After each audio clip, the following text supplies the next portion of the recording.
Baik, saya lanjut ya.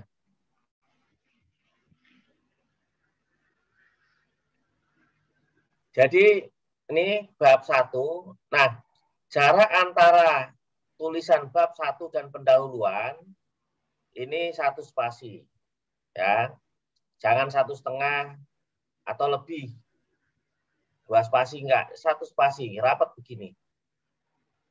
Nah, jarak antara ini tulisan bab ini dengan margin paling atas, ini margin paling atas di sini. Dari sini ke sini ini 10 cm. Bukan 10 ketukan. Ya, ini salah apa benar ini? Ini salah apa benar? Ini kebanyakan. Ini kan 2 ya. Harusnya naik lagi nih. Nah, ini nih. Ya. Ini kan di angka, ini ada angka 1, 2, 3, 4, sampai 8. Yang ada 2 nih. Jadi, jarak margin antara margin atas sampai kata bab, nah ini 10 cm. Kemudian kertasnya, jenis kertasnya ini B5 ya. Kertasnya itu B5. Kalau nggak kepengen sama si Budini itu, ya berarti ambil. Mana sih? Apa namanya? Misalnya kayak kebijakan dari Ya, iklan dikit. Ya, saya lanjut. Nah, margin kiri kanan dan bawah atau margin ini yang lain, kalau misalnya selain angka di awal itu ya, selain di awal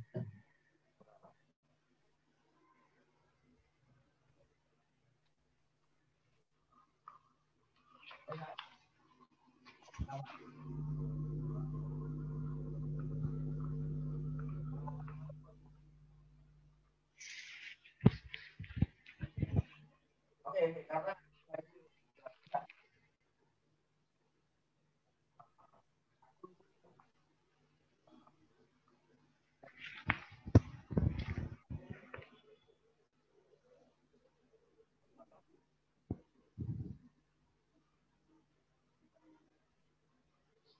ya, lanjut. Jadi ini saya lanjutkan ya. Kalau ini saya ulang, margin kanan kiri atas bawah selain awal bab itu 2,5 cm. Terus nih teman-teman sekalian, ini salah. Gimana letak salahnya? Jenis hurufnya ini salah. Ya, jenis hurufnya harusnya semua Times New Roman. Ini bukan Times New Roman. Ya, ini bukan. Ini Tahoma, ini jenisnya Tahoma, ini jenis Tahoma. Times New Roman 10. Oke, ini yang teknis-teknis cara menulisnya. Terus cara meletakkan angka. Kalau awal bab itu ada di bawah awal bab dan pastikan ganjil. Pertanyaannya begini, Pak, seandainya bab 1 sampai halaman 13.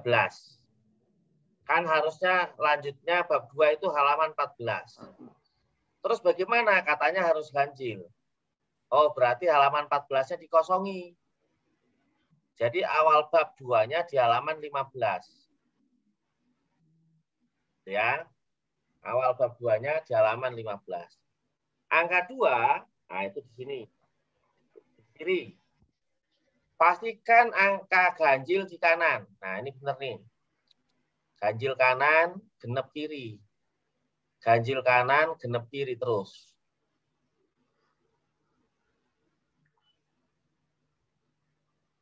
Ya. Jadi modelnya begini nih. Oke. Nah, ini terus saya lanjutkan. Saya lanjutkan ya. Ini saya nggak bahas itu dulu. Nah, begini. Setelah latar belakang masalah, ini ya, pertanyaannya begini. Ini latar belakang masalah di bold apa enggak? Latar belakang masalah di bold. Ya, nanti di sini di bold lagi nih. Jadi yang di bold itu judul bab dan subbab. Nah, kalau kecil-kecilnya sudah enggak. Nah, di sini tadi A latar belakang masalah, B identifikasi masalah. Ini ngarang sendiri nih. Ya, ikuti buku panduan. B itu identifikasi masalah. Nah, B identifikasi masalah, isinya semua masalah. Saya tanya kepada teman-teman, kata ini A, pemerintah memberi perhatian khusus mengenai pendidikan karakter. Masalah bukan itu? Bukan. Bukan, Pak. Jadi kalau dari sini kelihatan salahnya. Oh.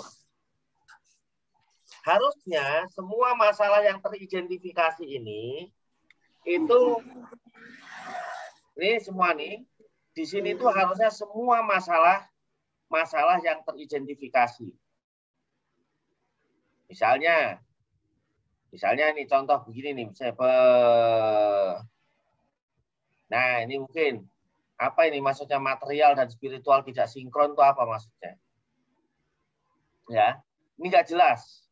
Jadi kalau seperti ini, ya ini kalau ini tidak jelas, ini langsung dicoret nih, tidak jelas. Ya, semuanya ini hampir tidak jelas. Nah, semua yang teridentifikasi, jadi masalah-masalah yang teridentifikasi semua, itu datanya harus ada di latar belakang masalah. Saya ulang, semua yang teridentifikasi ini, semua harus ada di latar belakang masalah. Nah, kalimatnya kan begini nih.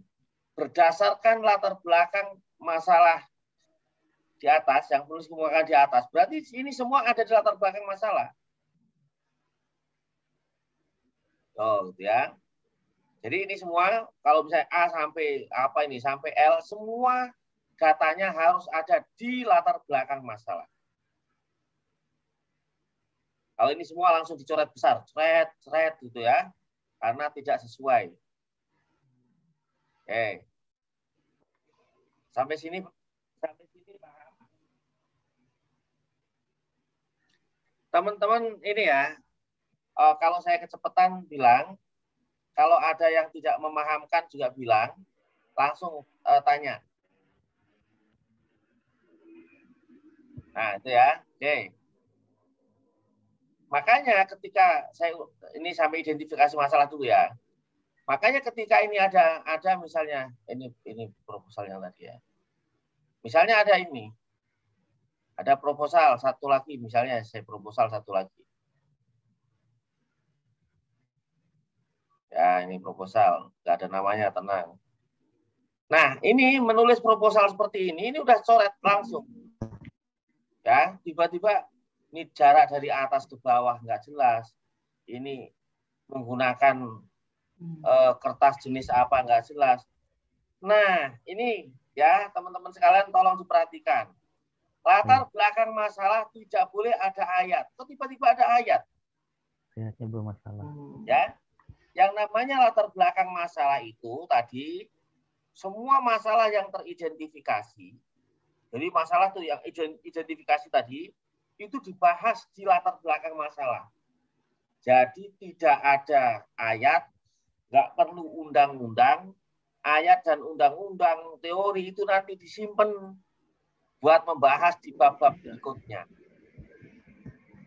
Nah ini melihat begini ini udah coret aja dari atas semua, coret begitu ya.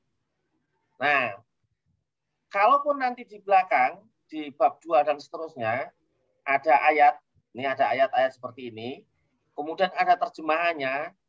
Nah, terjemahannya ini kata artinya nggak ada, nggak boleh. Ya, nggak boleh ada kata artinya. Tapi jangan salah paham. Dulu ada mahasiswa yang salah paham. Nggak boleh menggunakan kata artinya ya. Gitu. Tiba-tiba langsung cuman ayatnya doang, terjemahannya hilang semua. Saya bilang, kenapa ini cuman ayatnya doang, nggak ada terjemahnya? Kata Bapak, nggak boleh ada artinya. Bukan yang tidak boleh, itu kata artinya ini loh yang nggak boleh. Kalau terjemahannya tetap. Ya. Tapi nggak boleh di latar belakang masalah. Apalagi ini ada Quran hadis semua nih, Quran hadis nih. Nah, ini jenis hurufnya juga nggak jelas. Nah, ini udah coret semua, seret udah. Jadi kalau ujian teman-teman seperti ini, udah langsung pengujinya udah nggak banyak nanya aja, udah selesai gitu. Daripada mikir-mikir panjang lebarnya selesai, nanti perbaikan ya. Perbaikannya cuma banyak sekali. Ya, bikin pusing untuk perbaikannya. Oke, saya lanjut di sini. Ini ya, tadi ini yang tidak jelas. Nah, pembatasan masalah itu setelah identifikasi, tapi ini bukan di angka 2. Di buku panduan yang teman-teman bawa sekarang, nggak tahu pegang apa enggak itu buku panduannya. Ya. Yang teman-teman punya buku panduannya itu, lihat di buku panduan halaman 15. Coba lihat di halaman 15 itu.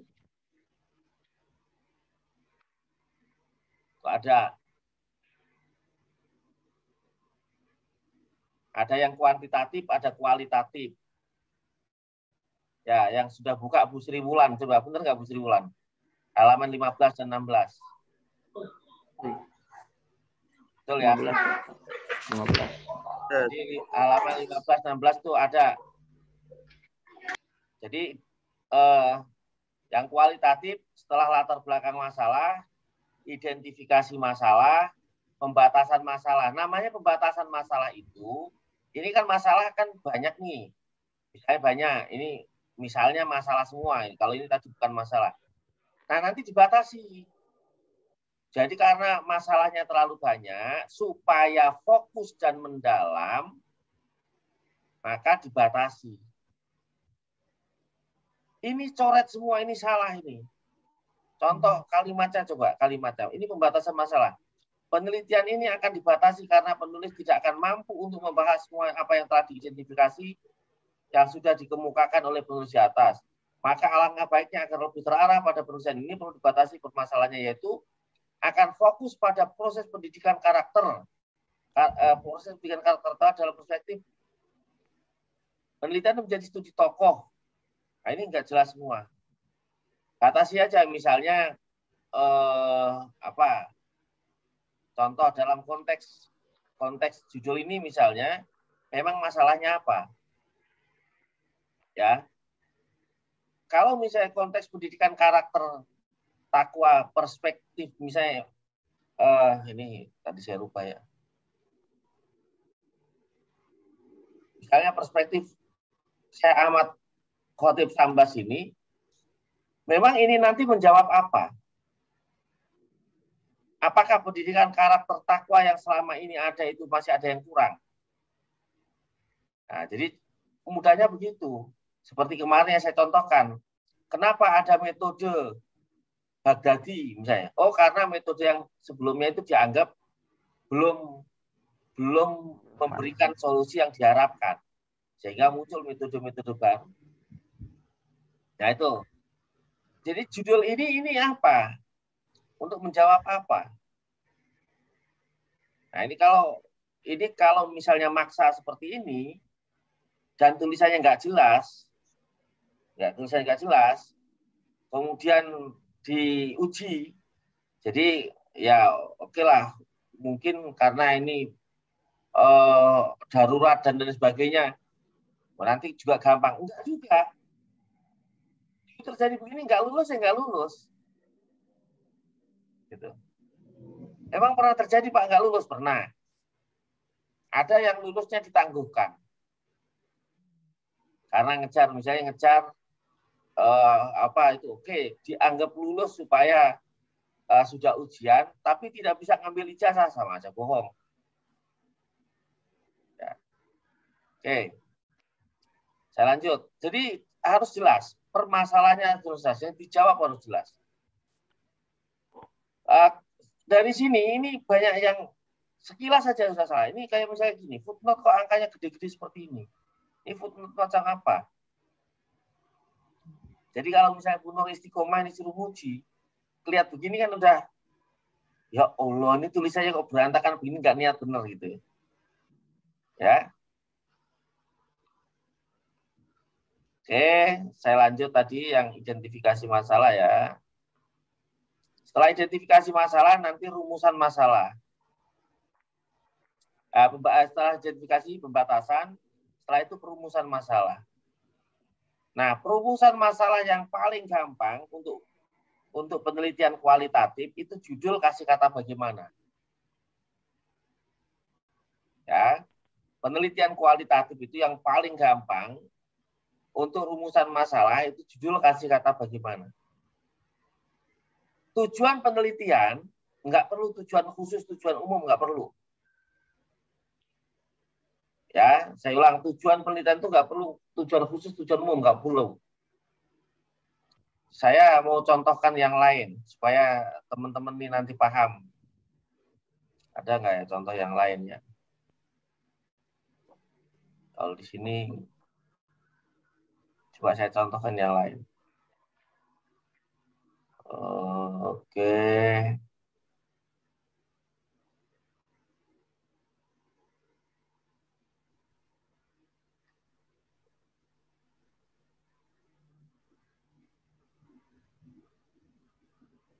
Ini saya contohkan ya, sebentar saya carikan dulu.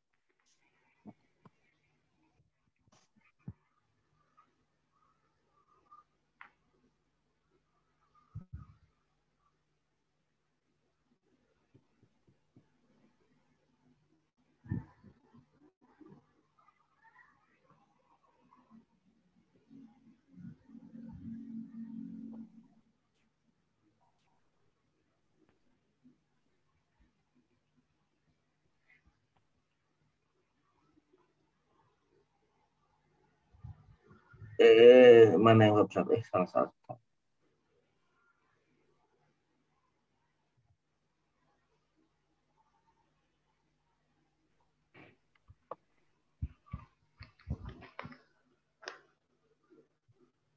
Bab 1, bab 1.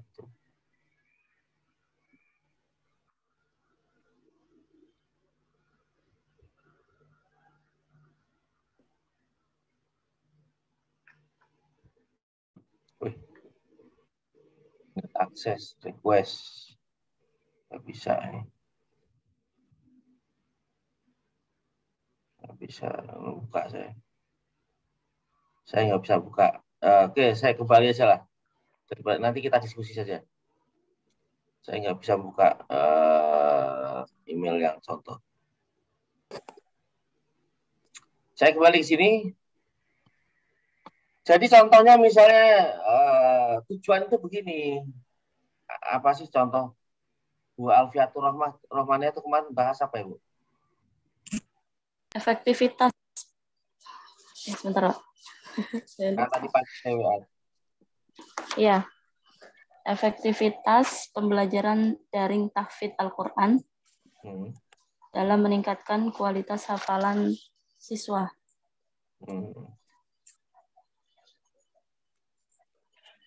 Efektivitas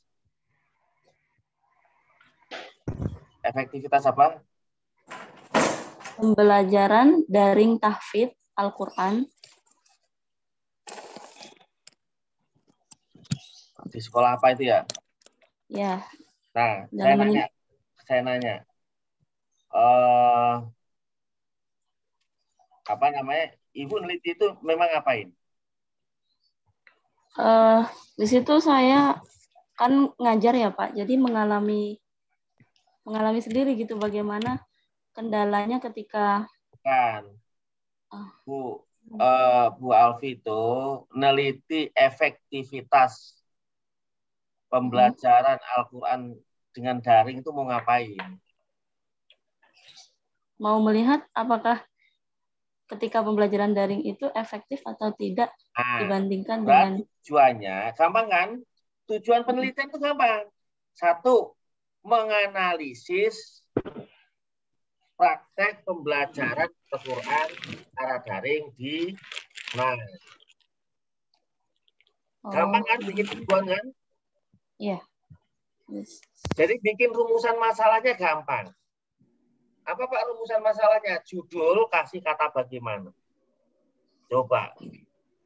Jadi yang kualitatif nih, yang kualitatif. Ya. Judul kasih kata bagaimana. Jadi rumusan masalah di Bu Alfi tadi tinggal kasih kata bagaimana rumusan masalahnya. Jadinya gimana, Bu? Bagaimana cara saya belum laptopnya ini.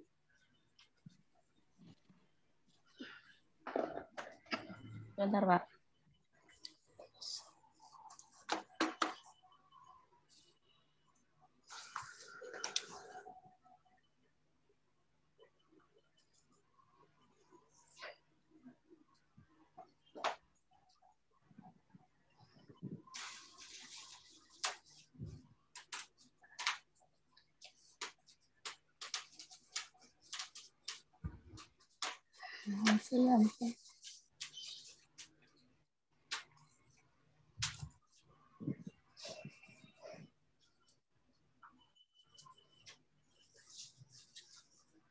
Yang lain. Ya, Pak, bentar, Pak. Pak, yang lain.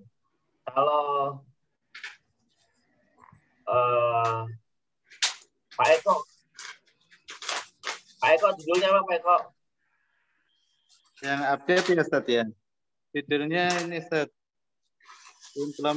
Implementasi kurikulum ekstrakurikuler dalam meningkatkan kemampuan mengajar peserta didik di Madrasah Aliyah Islamic Center Bin Bas gitu Ustaz. Itu yang sudah disetujui ya? Ya Ustaz, alhamdulillah. Jadi rumusan masalahnya seperti apa Pak Eko? Bagaimana implementasi? Tinggal kan begitu kan enak. Jadi rumusan masalah itu yang paling gampang nih untuk penelitian kualitatif, judul kasih kata bagaimana. Oh, ini yang gampang-gampang saja saya ini. Tujuannya apa tujuannya Pak Eko?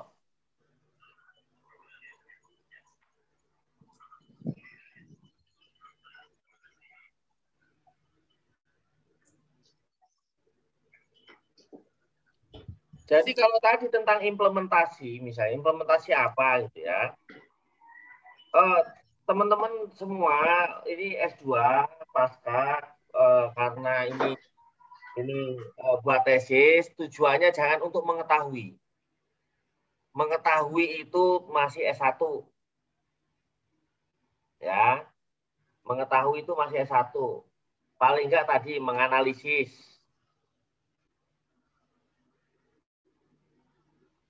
Tujuan nggak usah banyak-banyak. Boleh 1, boleh 2, maksimal 3, nggak usah banyak-banyak. Contoh tadi yang gampang, maaf ya yang lain ya, karena tadi Bu Alfi barusan WA-an sama saya tentang judul ini, jadi saya ingatnya Bu Alfi saja. Jadi tadi Bu Alfi misalnya,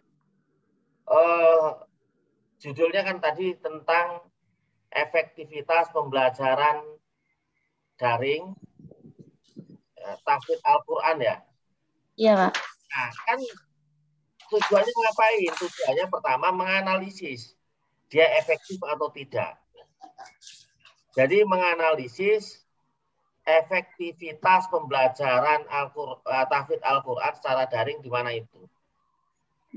Yang kedua misalnya nih mau 2 temuannya. Yang kedua, untuk menemukan model pembelajaran daring yang efektif. Jadi tujuan yang kedua misalnya menemukan model pembelajaran tahfidz secara daring yang efektif.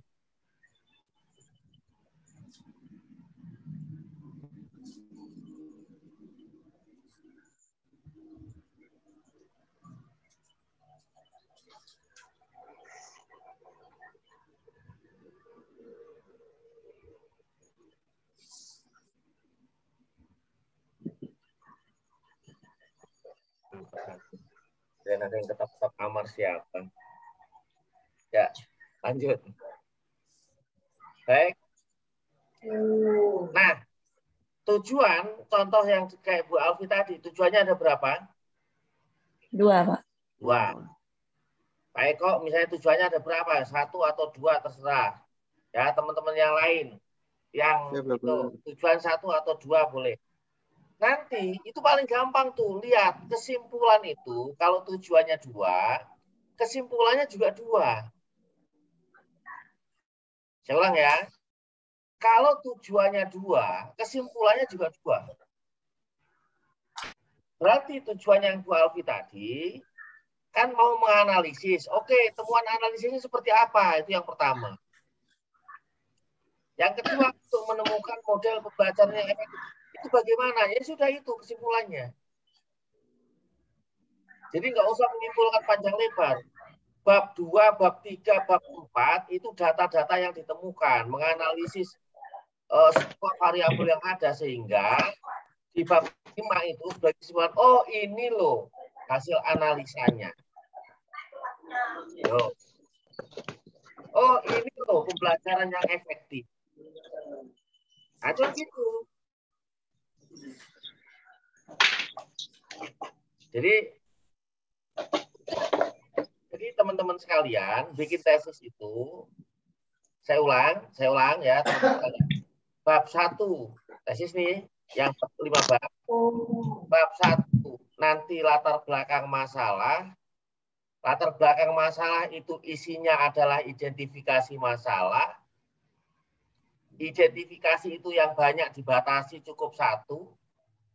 Dari 1 identifikasi itu kemudian dijadikan rumusan masalah.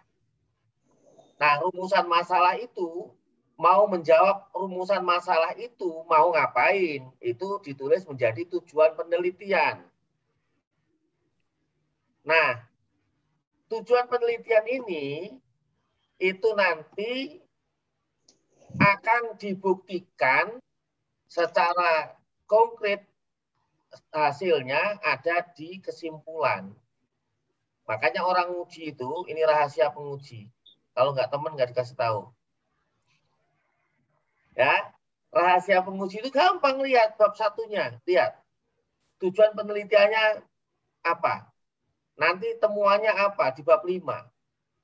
Kesimpulannya itu. Ibaratnya ini sore ini, kalau teman-teman mungkin punya aktivitas macam-macam, udah lantar dulu. Kenapa? Saya mau ketemu Pak Sundaji via Zoom. Itu tujuannya.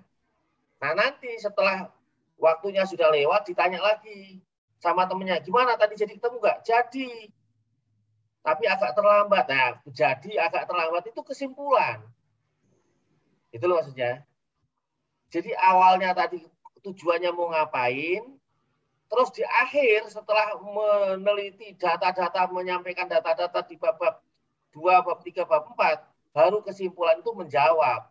Yang tadinya ingin dicapai di tujuan itu, realisasinya seperti apa.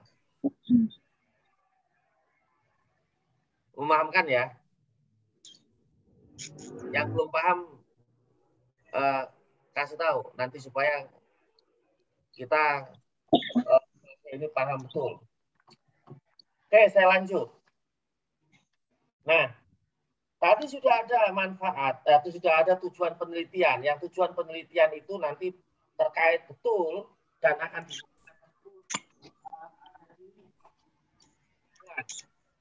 Nah, nulis manfaat itu cara berpikirnya begini. Kalau penelitian ini selesai, cara berpikirnya tuh, terus ketemu apa yang diinginkan, yang dituju itu ketemu. Nah gitu. Itu manfaatnya apa? Baru manfaat itu ada manfaat teoritis, manfaat praktis. Itu panduan ngajarin itu. Secara teoritis itu manfaatnya apa? Secara praktis itu manfaatnya apa? Jadi manfaat penelitian itu di buku panduan ada 2, manfaat teoritis dan manfaat praktis. Nah ini nggak ada, ini ngarang sendiri nih. Ya ada secara akademis, terapan ini ngarang sendiri semua. Jadi manfaat teoritis itu kira-kira kalau secara kajian keilmuan, manfaat bagi keilmuan itu apa? Nah, manfaat praktis itu temuan teman-teman ini manfaat buat siapa? Kalau mau menelitinya di sekolah misalnya, manfaat nggak buat kepala sekolah? Manfaat. Oke, buat kepala sekolah itu manfaatnya apa hasil penelitian kita ini? Buat orang tua murid manfaat nggak? Manfaatnya apa buat orang tua murid kalau baca buku hasil penelitian kita ini? Nah, itu caranya buatnya. Oke, sampai manfaat sudah clear. Kemudian ada boleh kerangka berpikir, boleh landasan teori, apapun namanya itu, ya. Menulis kerangka berpikir, landasan teori dan apapun itu nggak usah panjang lebar. Cari teori pokok yang memang menjadi kajian. Misalnya mau meneliti tentang Pak Eko, misalnya ini Bu Dini kemarin meneliti tentang apa Bu Dini? Pengelolaan. Model pengelolaan anak berkebutuhan khusus di sekolah inklusif, Pak. Model pengelolaan anak berkebutuhan khusus di sekolah inklusif. Ya, pembelajarannya. Berarti kan yang dicari apa nanti? Yang dicari adalah modelnya seperti apa, kan begitu kan? Ya. Nah, berarti model pengelolaan. Nah, berarti teori yang diangkat adalah cari teori tentang model pengelolaan. Jadi disebut model pengelolaan itu seperti apa? Itu maksudnya. Jangan-jangan apa yang dilakukan di sekolah yang diteliti itu, mereka belum punya model pengelolaan menurut kriteria teori ini. Makanya menurut kriteria teori yang kita angkat, mengikuti teorinya siapa, model pengelolaan sebuah lembaga pendidikan inklusif itu seperti apa? Nah, jadi melandaskan teori itu. Pak Eko, apa tadi Pak Eko? Lupa Pak Eko, Pak Eko. Ini saya tentang implementasi kurikulum ekstrakurikuler dalam meningkatkan kemampuan mengajar peserta didik di MA Islamic Center Binbas gitu, Ustaz. Apaan? Itu ada, menurut saya ada dua ya. Itu apakah terimplementasi atau tidak. Kalau saya terimplementasi, apakah implementasi itu bisa meningkatkan atau tidak? Jadi teorinya meningkatkan apa tadi? Meningkatkan apa? Meningkatkan kemampuan mengajar, Ustaz. Nah, berarti kemampuan mengajar meningkat itu seperti apa? Jadi peningkatan kemampuan mengajar itu kriterianya apa? Ya, tadi nah, udah landasan itu yang menjadi landasan pokok misalnya. Nggak datang jambu doang. Kalau nanti sudah ada, nah, baru semua data-data yang masuk itu diukur di situ. Jangan-jangan ini data-data yang ada ini kita sih melihatnya ini sebuah peningkatan, tapi menurut kriteria ini bukan peningkatan misalnya. Nah itu, jadi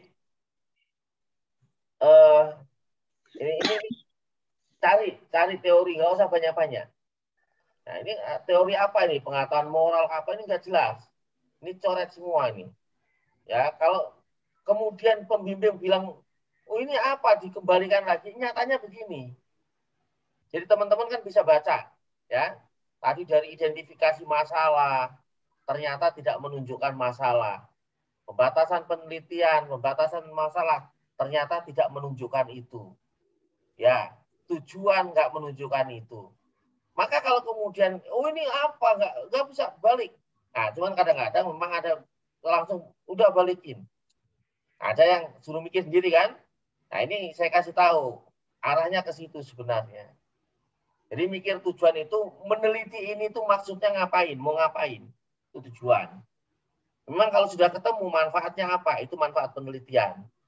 Nah, landasan teori itu, teori apa yang digunakan? Ini nggak perlu, definisi-definisi ini nanti saja. Ya.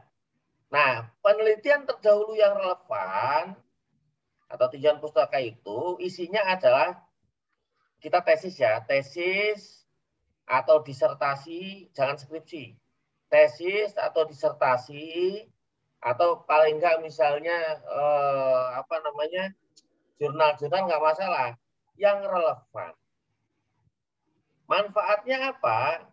Ada penelitian terdahulu yang relevan ini ditulis untuk membuktikan bahwa yang kita teliti itu belum diteliti oleh orang lain. Jadi prinsip meneliti dalam tesis atau karya ilmiah yang lain itu kan menyelesaikan masalah. Kalau sudah diteliti oleh orang lain, sudah selesai, berarti asumsinya masalah itu sudah ditemukan solusinya. Kemudian kita teliti lagi itu ngapain? Tahsilul hasil namanya itu. Ya, jadi kenapa sih Pak kok kita nggak boleh sama? Nah, itu cara berpikirnya begitu, cara berpikirnya. Jadi cara berpikirnya itu bahwa yang namanya tesis, disertasi itu adalah esensinya adalah untuk menyelesaikan masalah, untuk menjawab perumusan masalah. Kalau tesis, disertasi atau karya-karya ilmiah itu sudah selesai, asumsinya berarti masalah itu sudah terjawab. Kalau kita mau meneliti ulang, ngapain? Orang sudah terjawab. Cari masalah yang lain. Dijawab lagi. Nah, itu rumusan masalahnya dijawab lagi. Ya, gitu. Ya. Ada yang tanya. Tadi katakan bahwa untuk tesis tidak diperlakukan menggunakan kata untuk mengetahui pada tujuan. Apakah hal ini digunakan? Ya. Jadi untuk penelitian kualitatif ya memang arahnya itu tidak hanya sekedar mengetahui itu kan porsinya memang porsi masih deskripsi ya. Satu, yang kedua, apakah kalau kuantitatif mengetahui, makanya kenapa sekarang itu memang saya terus terang untuk tahun ini postpone untuk kuantitatif karena banyak hal ya. Banyak yang kemudian kuantitatif itu hampir sama dengan penulis-penulis sebelumnya. Saya postpone, makanya kalau yang teman-teman memaksa kuantitatif nanti mungkin kena di pas seminar atau apa, ya memang harus merubah di kualitatif. Karena hampir sama semua itu kalau kuantitatif itu. Ya, jadi untuk sementara nggak tahu tahun ini kecuali yang sudah terlanjur. Ya, kecuali yang sudah terlanjur. Kalau yang belum sementara dikualitatifkan dulu. Dulu S1 saya kuantitatif, S2 saya kuantitatif. Ya, jadi apakah karena Bapak nggak pernah meneliti kuantitatif? Enggak, ya saya pernah. Di S1, S2 penelitian saya kuantitatif. Malah di S2 itu saya menggunakan rumus yang menurut pembimbing saya itu ada rumus-rumus yang lebih rigid. Baik, saya nggak usah bahas itu. Tapi memang untuk sementara ini, karena kalau teman-teman lihat ya di repositori atau teman-teman lihat di perpustakaan itu hampir penelitian kuantitatif itu mirip-mirip. Dan itu membahayakan buat penulis sendiri. Ya, karena kita ada undang-undang tentang plagiarisme. Nah, makanya untuk sementara saja, karena untuk nanti melatih ke depan kalau sudah ada strategi-strategi untuk supaya tidak sama, mencari bagaimana supaya kreativitas itu lebih muncul, mungkin nanti akan diberlakukan lagi. Baik, itu sampai di Pak Eko, kenapa Pak Eko? Iya, Ustaz, ini sebelum ke bab 2, Ustaz, saya ada ambigu atau memahami